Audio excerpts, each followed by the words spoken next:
Top 5. A gentle reminder, you have 45 seconds to answer the question from Miss Emma Tiglao. Are you ready? Yes, I'm ready. All right, Mutya number 12, take it away. Hello, Marielle. How are you? A little bit nervous, ma'am. Shake it off. Ayan. Kailangan ilabas mo yan. Ilabas mo yung kaba. Medyo nalabas mo na ba, Marielle? Nakahinga ka na ba? Onti. Okay, now you're ready. Yes, I'm ready. Okay. Today, we celebrate Carabasa Festival here at Umingan, Pangasinan.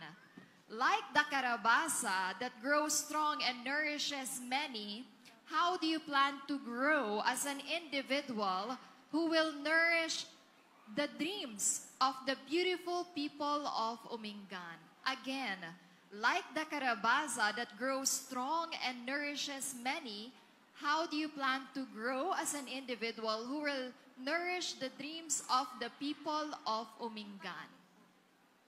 In Tagalog daw po, Miss Emma. Meron po ba tayong version in Tagalog? Sige, kakayanin natin. Di ba ang kalabasa, pag tumubo yan, talaga namang strong yan, di ba? Tapos maraming vitamina yan. Isa na sa vitamina yan, pampaganda ng eyesight natin. So as an individual, paano ka mag-grow, 'di ba? Para matulungan mo ang mga people dito sa Umingan na ma-achieve ang kanilang mga pangarap. Paano mo sila tutulungan? For me, I want to help other people in Umingan to grow by their by themselves. Because I know it started by all yourself, and that's what I think.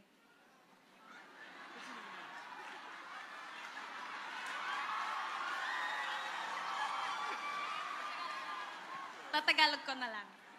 Ulit yun. Para sa akin po, alam naman po natin, tama na.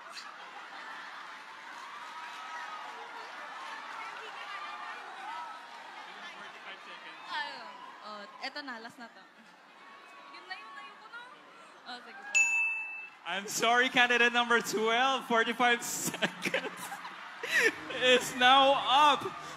Parang gusto ko yata niyang bumili pa ng oras. Uy, candidate number 12. Oh my I goodness. super love her personality. Palakpakan naman natin, Mutya number 12. Now I know, parang siya na ang ating crowd favorite for tonight. Parang mali yatang ni-request natin sa audience na tumahimik sila, no?